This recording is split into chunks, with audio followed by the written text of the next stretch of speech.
नमस्कार, मैं हूं प्रज्ञा। बिहारी न्यूज में आपका स्वागत है। आज है 17 नवंबर। खबरों की ओर बढ़ने से पहले एक नजर सुर्खियों पर। IOCL ने 465 रिक्तियों के लिए जारी किया भर्ती अधिसूचना।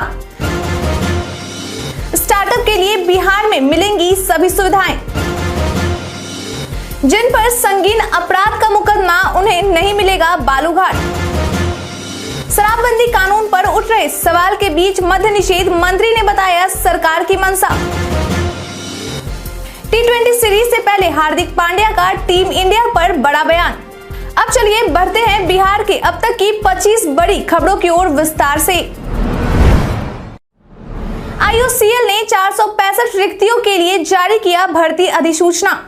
इंडियन ऑयल कॉर्पोरेशन लिमिटेड ने अप्रेंटिस की विभिन्न ट्रेड में कुल मिलाकर 465 रिक्तियों पर भर्ती के लिए अधिसूचना जारी किया है। इस पद के लिए अगर शैक्षणिक योग्यता की बात की जाए तो आवेदक को संबंधित ट्रेड में 12वीं ITI डिप्लोमा ग्रेजुएशन पास होना जरूरी है। इच्छुक और योग्य उम्मीदवार इस वैकेंसी नोटिस से जुड़ी हुई समस्त जरूरी जानकारी और आवेदन करने के लिए इस वीडियो के इसी पेज पर नीचे डिस्क्रिप्शन बॉक्स में दिए गए वेब लिंक पर जरूर क्लिक करें। ऑनलाइन आवेदन करने की अंतिम तारीख 30 नवंबर 2022 तक है। विस्तृत जानकारी के लिए आप ऑफिशियल वेबसाइट https://www.iocl.com पर जाकर चेक कर सकते हैं। स्टार्टअप के लिए बिहार में मिलेंगी सभी सुविधाएं। सरकार रोजगार अनुपात में सुधार करने के लिए कई सारी योजनाएं आरंभ करती है। उसी के तहत बिहार सरकार के द्वारा स्टार्टअप को लेकर भी एक योजना बनाई गई है। बता दें कि श्री सिंह बिहार स्टार्टअप नीति के तहत नवचयनित लाभुकों के लिए सीड फंड और प्रमाण पत्र वितरण कार्यक्रम के दौरान लाभुकों को संबोधित करते हुए कहा गया है कि बिहार में हम स्टार्टअप के लिए विशेष सुविधा युक्त इकोसिस्टम तैयार कर रहे हैं। मौर्या कॉम्प्लेक्स और फ्रेजर रोड में स्टार्टअप के लिए कोवर्किंग स्पेस बनाया जा रहा है, जो कि दिसंबर तक बनकर तैयार हो जाएगा। इसके साथ ही युवाओं को प्रेरित करने के लिए विभिन्न शैक्षणिक संस्थाओं में जागरूकता कार्यक्रम कराए जाएंगे। उन्होंने कहा कि बिहार में उबेर और जोमेटो जैसी स्टार्टअप कंपनी का निर्माण होना चाहिए। बिहार में स्टार्टअप के लिए हर प्रकार की सुविधा दी जाएगी। पटना विश्वविद्यालय में 19 नवंबर को छात्र संघ चुनाव के लिए मतदान।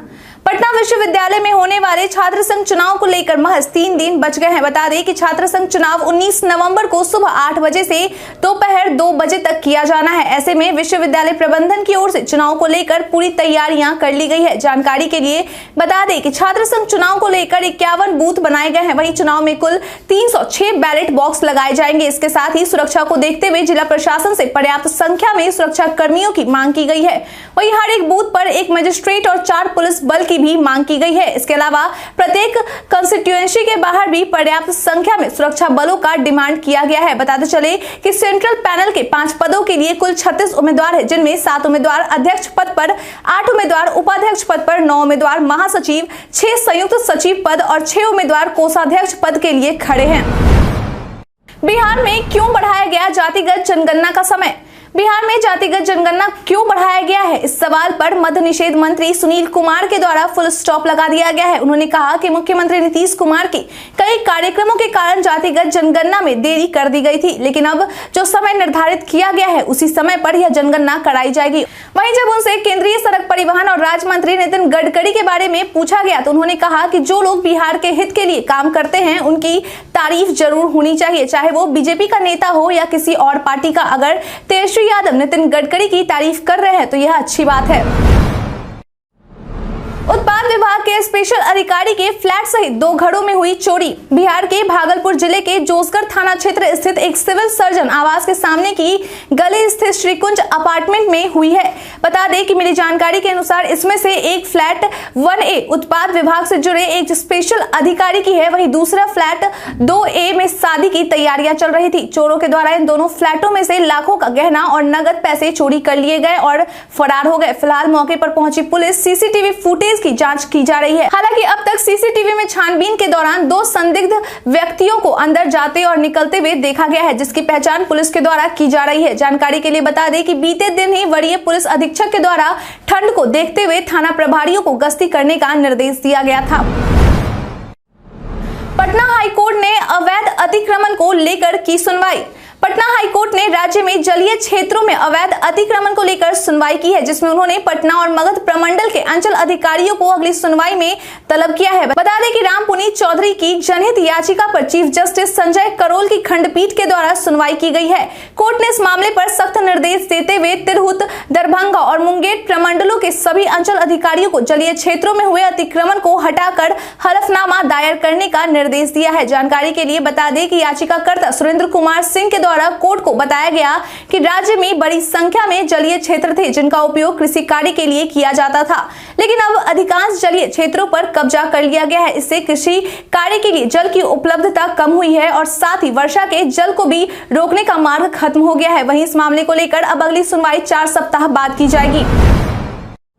जिन पर संगीन अपराध का मुकदमा उन्हें नहीं मिलेगा बालू घाट। राज्य सरकार के द्वारा बालू घाटों को लेकर एक नया नियम बनाया गया है, जिसके तहत अब उन लोगों को किसी भी सूरत में बालू घाट नहीं दिया जाएगा जिन पर संगीन अपराध का मुकदमा दर्ज हो। बता दें कि अब से टेंडर में शामिल होने से पहले इस संबंध में प्रमाण पत्र देना होगा। उन्हें बताना होगा कि उन पर किसी मामले को लेकर कोई संगीन मुकदमा दर्ज नहीं किया गया है, इसलिए उन्हें संबंधित जिले के डीएम, एसपी या एसडीओ द्वारा जारी प्रमाण पत्र दिखाना होगा। वहीं अगर किसी व्यक्ति ने गलत प्रमाण पत्र जमा किया तो उसके खिलाफ कड़ी कार्रवाई की जाएगी। उन्हें 2 वर्षों के लिए ब्लैक लिस्टेड कर दिया जाएगा।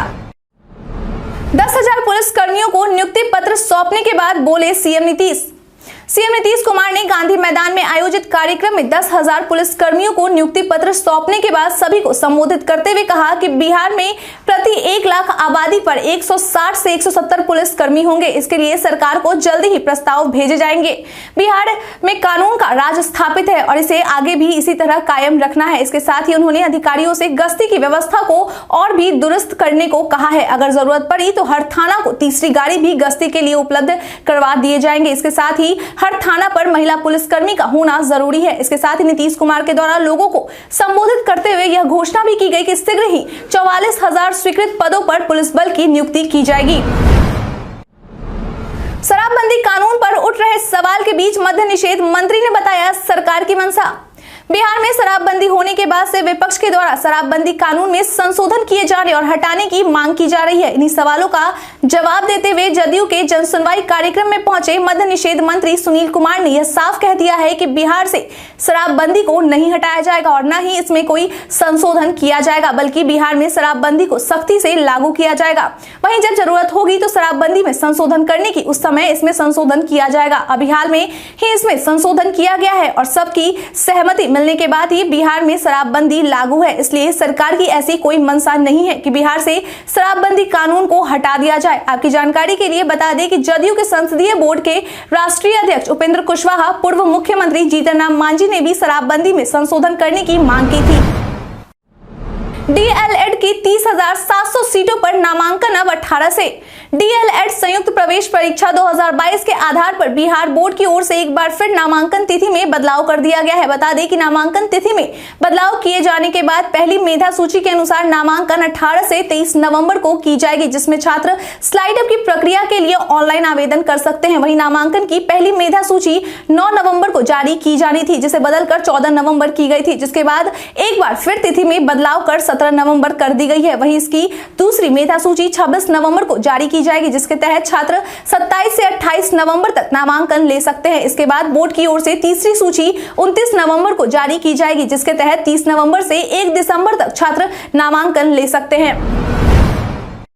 न्यूनतम तापमान में देखने को मिली गिरावट। बिहार में बीते कुछ दिनों से लगातार तापमान में गिरावट देखने को मिल रही है। राज्य में उत्तर पछुआ हवाओं के कारण राजधानी पटना समेत कई इलाकों के तापमान में गिरावट दर्ज की गई है। मौसम विभाग के अनुसार 16 नवंबर से राज्य में ठंड शुरू हो गई है। मौसम विभाग के ताजा अपडेट के अनुसार राजधानी पटना में दिसंबर के महीने में न्यूनतम तापमान 10 डिग्री सेल्सियस तापमान पहुंचने की संभावना है, जिसके बाद ठंड सबसे ज्यादा होगी। दिसंबर महीने में अधिकतम तापमान में भी लगातार गिरावट शुरू होगी। इस दौरान अधिकतम तापमान 30 डिग्री सेल्सियस के आसपास है, जिसके कारण दिन में मौसम सामान्य बना रहता है। वहीं शाम होते ही तापमान में गिरावट होने लगती है और ठंड बढ़ जाती है। डॉक्टरों ने लोगों से सावधान रहने को कहा है, क्योंकि बदलते मौसम में लोगों के बीमार होने की संभावना ज्यादा होती है। बीपीएससी 67वीं पीटी का रिजल्ट और 68वीं का नोटिफिकेशन एक साथ। बिहार लोक सेवा आयोग के द्वारा एक साथ ही बीपीएससी 67वीं पीटी का रिजल्ट और 68वीं का नोटिफिकेशन जारी किया जाएगा। आयोग के सचिव सह परीक्षा नियंत्रक अमरेंद्र कुमार के द्वारा बताया गया है कि 67वीं प्रारंभिक परीक्षा के OMR सीट का मैनुअल चेकिंग किया जा रहा है और इस काम के पूरा होते ही इसका रिजल्ट भी जारी कर दिया जाएगा। वहीं 67वीं के रिजल्ट के साथ ही आयोग की ओर से 68वीं की नई वैकेंसी की भी लिस्ट जारी कर दी जाएगी। मिली जानकारी के अनुसार आज शाम तक इन दोनों चीजों को लेकर नोटिफिकेशन जारी की जा सकती है। वहीं आयोग को अब तक 300 वैकेंसी प्राप्त हो चुकी है, जिनमें पुलिस उपाधीक्षक के 8 पद के साथ साथ अनुसूचित जाति समेत लगभग 1 दर्जन से विभागों में नियुक्ति की जानी है। श्री उग्रतारा स्थान इस वजह से है बेहद खास। बिहार के प्रसिद्ध शक्ति स्थलों में सहरसा जिले के महिषी में अवस्थित उग्रतारा स्थान प्रमुख है। मंडन मिश्र की पत्नी विदिशु भारती से आदि शंकराचार्य का शास्त्रार्थ यही हुआ था, जिसमें शंकराचार्य को पराजित होना पड़ा था। सहरसा से 16 किलोमीटर दूर इस शक्ति स्थल पर सालों भर श्रद्धालुओं का तांता लगा रहता है, लेकिन नवरात्र के दिनों में और प्रति सप्ताह मंगलवार को यहाँ श्रद्धालुओं की भारी भीड़ होती है। शक्ति पुराण के अनुसार महामाया सती के मृत शरीर को लेकर शिव पागलों की तरह ब्रह्मांड में घूम रहे थे। इससे होने वाले प्रलय की आशंका को देखते हुए विष्णु द्वारा महामाया के मृत शरीर को अपने सुदर्शन से 52 भागों में विभक्त कर दिया गया था। सती के शरीर का जो हिस्सा धरातल पर जहां गिरा उसे सिद्धपीठ के रूप में प्रसिद्धि मिली। महिषी उग्रतारा स्थान के संबंध में ऐसी मान्यता है कि सती का बायां नेत्र भाग यहां गिरा था। बिहार पहुंचे तुषार गांधी, भारत जोड़ो यात्रा पर कही यह बड़ी बात। बीते दिन बुधवार को बरहट प्रखंड के खादी ग्राम में श्रम भारती द्वारा आयोजित सांप्रदायिक सत्ता विरोधी समागम में भाग लेने के लिए महात्मा गांधी के प्रपौत्र तुषार गांधी शामिल हुए। इस दौरान उन्होंने देश की मौजूदा हालत पर चिंता जाहिर करते हुए कहा कि आज देश को एक नहीं बल्कि हजारों लाखों गांधी की जरूरत है। राहुल गांधी ने बापू के पथ पर चलकर ही भारत जोड़ो यात्रा का शुभारंभ किया है। बापू के मार्ग पर ही चलकर देश का विकास संभव है, ये उनका अपना राजनीतिक सोच है। हम सभी को आज के समय के राजनीतिक से अलग हटकर एक नए विचारधारा के साथ काम करना चाहिए। बापू किसी प्रतिमा में नहीं, हम सबों के दिलों में है। इस दौरान उन्होंने राष्ट्रपिता के 8 फुट ऊंची प्रतिमा का अनावरण भी किया। मानसिक स्वास्थ्य व्यवस्था पर हाईकोर्ट ने जताई नाराजगी। पटना हाईकोर्ट द्वारा मानसिक स्वास्थ्य और चिकित्सा सुविधाओं से संबंधित मामले पर सुनवाई हुई, जहां चीफ जस्टिस संजय करोल खंडपीठ ने आकांक्षा मालवीय की जनहित याचिका पर सुनवाई करते हुए राज्य सरकार के स्वास्थ्य विभाग के प्रधान सचिव को अब तक की गई कार्रवाई का ब्यौरा देने के लिए 12 दिसंबर तक की मोहलत दी है। सुनवाई के दौरान आकांक्षा मालवीय ने कोर्ट को बताया कि कोर्ट की तरफ से दिए गए निर्देश के बाद भी किसी भी तरह की कार्रवाई नहीं की गई है। आपको बता दें कि कोर्ट ने याचिकाकर्ता को राज्य में मानसिक स्वास्थ्य सेवा में क्या क्या कमियां हैं उनके संबंध में ब्यौरा देने को कहा था, साथ ही इसमें सुधार करने को भी कहा गया था। उपेंद्र कुशवाहा ने की केंद्रीय मंत्री नितिन गडकरी की तारीफ। पिछले दिनों जहां तेजस्वी यादव ने नितिन गडकरी की तारीफ की थी, वहीं अब उपेंद्र कुशवाहा ने भी नितिन गडकरी की तारीफ की है। उन्होंने कहा कि बीजेपी के नेता लोग गडकरी जी को साइड करते जा रहे हैं। उन्हें यह बात अच्छी नहीं लगती कि उनकी पार्टी में रहकर कोई अपना पर्सनालिटी डेवलप करे, इतना काम करे कि लोगों की निगाह उस पर चली जाए। ये बात उन सभी को पसंद नहीं है जो बीजेपी के बड़े लीडर हैं। गडकरी जी तो अच्छा काम कर ही रहे हैं, लेकिन आपने देखा ना, अभी जो बीजेपी की कमेटी बनाई गई है उसमें से गडकरी साहब को निकाल दिया गया है। अगर गडकरी जी अच्छा काम कर रहे हैं तो कोई भी कहेगा कि वो अच्छा काम कर रहे हैं। नीतीश ने कहा बिहार में कानून का राज, तेजस्वी ने विपक्ष पर कसा तंज। बीते दिन गांधी मैदान में पुलिस कर्मियों को नियुक्ति पत्र बांटने के दौरान नीतीश कुमार ने कहा कि बिहार में कानून का राज है, यहाँ क्राइम करने वालों पर त्वरित कार्रवाई की जानी चाहिए। उन्होंने कहा कि केस दर्ज होने के बाद उसका समय सीमा के अंदर निष्पादन होना चाहिए। आज हर क्षेत्र में महिलाएं आगे बढ़ रही हैं। जानकारी के लिए बता दें कि इसी कार्यक्रम के दौरान उप मुख्यमंत्री तेजस्वी यादव ने विपक्ष पर तंज कसते हुए कहा कि कुछ लोगों को नियुक्ति पत्र मिलना पच नहीं रहा है, हम बस अपने कमिटमेंट पर काम कर रहे हैं। आजकल समाज में जहर बोने का काम किया जा रहा है। अगर कोई समाज का माहौल बिगाड़ने की कोशिश करता है तो उसके खिलाफ सख्ती बरती जाएगी। नीतीश कुमार कहने वाले नहीं बल्कि करने वाले हैं। बिहार में नीतीश तेजस्वी कर रहे हैं नियुक्ति घोटाला, विजय सिन्हा ने खोली पोल। बिहार में महागठबंधन की सरकार बनने के बाद मुख्यमंत्री नीतीश कुमार और उप मुख्यमंत्री तेजस्वी यादव लगातार नियुक्ति पत्र बांट रहे हैं। इसी को देखते हुए अब नेता प्रतिपक्ष विजय सिन्हा ने नीतीश कुमार और तेजस्वी यादव पर निशाना साधा है। उन्होंने कहा कि नीतीश तेजस्वी की सरकार जिस नियुक्ति पत्र को बांट रहे हैं वह नियुक्ति पत्र को शिवदीप लांडे के द्वारा उनके कार्यकाल के दौरान बांट दिया गया था। नीतीश कुमार बिहार की जनता को श्वेत पत्र जारी कर बताएं कि जिस नियुक्ति पत्र को वो बांट रहे हैं उसका विज्ञापन कब निकाला गया था, फाइनल रिजल्ट कब जारी की गई थी। इसके साथ ही उन्होंने कहा कि यह नियुक्ति पत्र घोटाला वाला पत्र है, इसलिए नीतीश कुमार चालक बनिए, चालाक नहीं। इसके साथ ही उन्होंने नीतीश कुमार से सवाल किया कि वे 4 लाख से ज्यादा नियोजित शिक्षकों को परमानेंट क्यों नहीं कर रहे हैं। नीतीश के जिद के कारण बिहार बर्बाद हो रहा है। जमुई सांसद चिराग पासवान और विधायक श्रेयसी सिंह में होगी बातचीत। महिला क्रिकेटरों को आगे बढ़ाने के लिए जमुई सांसद चिराग पासवान के द्वारा महिला क्रिकेटर ज्योति को हर संभव मदद करने का आश्वासन दिया गया है। हालांकि इसे लेकर क्रिकेटर ज्योति ने चिराग पासवान से भेंट की और कई मुद्दों पर बातचीत की। इस दौरान उन्होंने सांसद को बताया कि वे जमुई से अकेली महिला क्रिकेटर हैं जो निरंतर 3 साल से स्टेट खेल रही हैं। मैं यहाँ की लड़कियों को टीम को आगे ले जाना चाहती हूँ। यहाँ की लड़कियों ने कई खेलों में जमुई का नाम रोशन किया है, पर क्रिकेट के क्षेत्र में मैं अकेली हूँ। उन्होंने कहा कि वे लड़कियों का राज्य स्तरीय टूर्नामेंट कराना चाहती हैं। इसके अलावा बेहतर कोच, फिजियो और ट्रेनर को भी मैं लाना चाहती हूं, जिसके लिए मुझे आपकी मदद की भरोसा चाहिए। इस पर चिराग पासवान ने कहा कि वे इस पर क्रिकेटर श्रेयसी सिंह से भी बात करेंगे, वे महिलाओं की प्रतिभा को जरूर समझेंगे। इसके अलावा मैं जमुई के क्रिकेट संघ, बिहार क्रिकेट संघ के अध्यक्ष राकेश तिवारी से भी बात करूंगा। 10वीं और 12वीं में होगा 2 बार प्री बोर्ड। केंद्रीय माध्यमिक शिक्षा बोर्ड के द्वारा सभी स्कूलों को निर्देश जारी कर दिया गया है कि 2023 से 10वीं और 12वीं में होने वाली वार्षिक परीक्षा के लिए 2 बार प्री बोर्ड की परीक्षा ली जाएगी। बता दें कि पहली प्री बोर्ड परीक्षा दिसंबर में तो वहीं दूसरी प्री बोर्ड परीक्षा जनवरी में आयोजित की जाएगी। वहीं अगर छात्र इस परीक्षा में सफल नहीं हो पाते हैं तो उनके लिए स्कूल के द्वारा अतिरिक्त कक्षाएं चलाई जाएंगी। इसके साथ ही इन दोनों परीक्षाओं का प्रश्न पत्र भी स्कूल के द्वारा ही बनाया जाएगा और बोर्ड के द्वारा रिजल्ट संभाल कर रखने की जिम्मेदारी भी स्कूल को ही सौंपी गई है। जानकारी के लिए बता दें कि अब तक सीबीएसई स्कूलों में प्री बोर्ड की परीक्षा 1 बार ही ली जाती थी, लेकिन अब इसमें बदलाव करते हुए 2 बार ली जाएगी। वहीं इस परीक्षा का भी आयोजन बोर्ड परीक्षा की तरह ही किया जाएगा। T20 सीरीज से पहले हार्दिक पांड्या का टीम इंडिया पर बड़ा बयान। भारत और न्यूजीलैंड के बीच 18 नवंबर से सीरीज की शुरुआत होने वाली है, जिसमें पहले 3 मैचों में T20 सीरीज खेली जाएगी तो वहीं इसके बाद के 3 मैचों में वनडे मैच खेले जाएंगे। इसी बीच सीरीज की शुरुआत होने से पहले T20 टीम की कप्तानी करने वाले हार्दिक पांड्या का बड़ा बयान सामने आया है। उन्होंने कहा कि 2024 T20 विश्व कप का रोड मैप अभी शुरू हो गया है और कई खिलाड़ियों को टीम में जगह बनाने का दावा पुख्ता करने का मौका दिया जाएगा। टीम को विश्व कप की नाकामी से उबरना होगा क्योंकि हम प्रोफेशनल हैं, इसलिए हमें अपनी निराशा को खत्म करना होगा। हमें असफलता को छोड़कर आगे देखना होगा और अपनी गलतियों से सबक लेना होगा। हमारे पास अगले T20 विश्व कप होने तक 2 साल का समय है, तब तक हम नई प्रतिभाएं तलाश सकते हैं। इस दौरान काफी क्रिकेट खेली जाएंगी और कई खिलाड़ियों को मौका भी दिया जाएगा। फिलहाल यह सुनिश्चित करना यह है कि खिलाड़ी यहां खेलने का मजा ले। भारत के इतिहास में आज की तारीख कई कारणों से है दर्ज। मुगल शासक बाबर ने 1525 में भारत को जीतने के मकसद से सिंध के रास्ते 5वीं बार प्रवेश किया। भारत की रीता फारिया ने 1966 में मिस वर्ल्ड का खिताब जीता।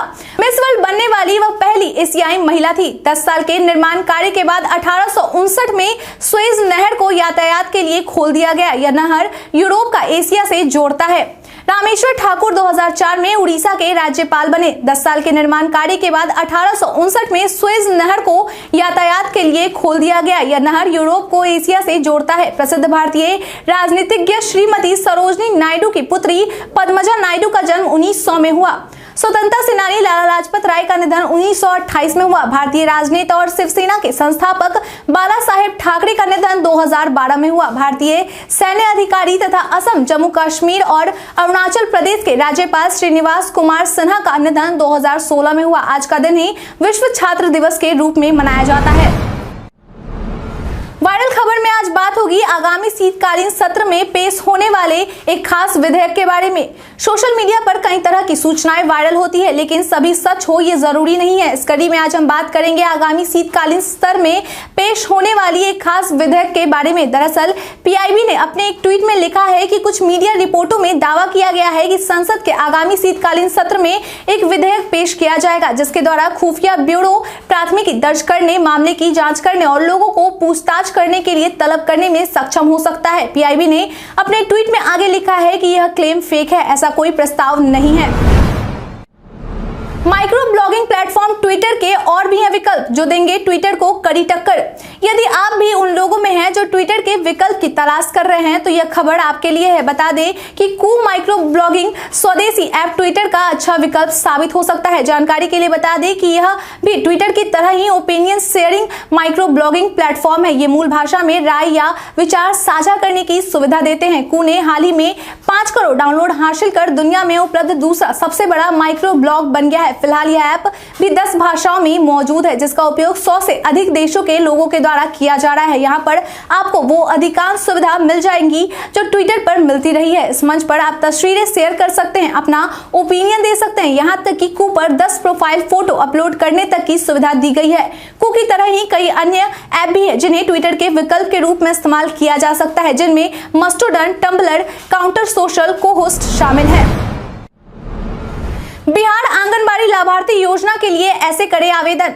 बिहार आंगनबाड़ी लाभार्थी योजना बिहार सरकार की ओर से प्रदेश की गर्भवती महिलाओं और बच्चों को लाभ पहुंचाने के उद्देश्य से लॉकडाउन के दौरान शुरू की गई थी। इस योजना के जरिए लाभार्थियों को आर्थिक सहायता पहुंचाई जाती है। वहीं जो गर्भवती महिलाएं इस योजना का लाभ उठाना चाहती हैं उन्हें इसके लिए आवेदन करना होगा और रजिस्ट्रेशन करवाना होगा। इसके लिए आपको बिहार राज्य सरकार की ओर से जारी की गई आधिकारिक वेबसाइट icdsonlin.bih.nic.in पर जाना होगा। राशि को सीधे बैंक खाता में भुगतान हेतु ऑनलाइन लिंक पर क्लिक करें। अगले पेज पर पत्र भरने के लिए यहाँ क्लिक करें। अब आपके सामने आवेदन पत्र खुल जाएंगे, जिसमें आप पूछी गई जानकारी भरे और रजिस्टर कर के विकल्प पर क्लिक कर ले। जानकारी के लिए बता दें कि इस योजना के तहत 1500 रुपए की राशि डीबीटी के माध्यम से सीधे खाते में भेजी जाती है।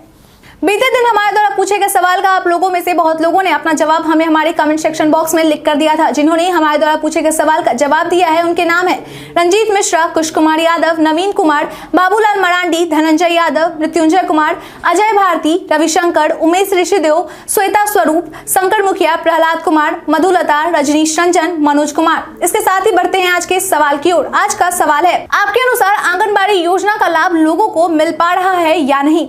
आप अपना जवाब हमें हमारे कमेंट सेक्शन में लिखकर जरूर बताएं। आज के लिए इतना ही। बिहार के तमाम खबरों के साथ बने रहने के लिए देखते रहे बिहारी न्यूज। और साथ ही अगर आप YouTube से देख रहे हैं तो चैनल को सब्सक्राइब करना और अगर आप Facebook से देख रहे हैं तो पेज को लाइक करना ना भूलें। धन्यवाद।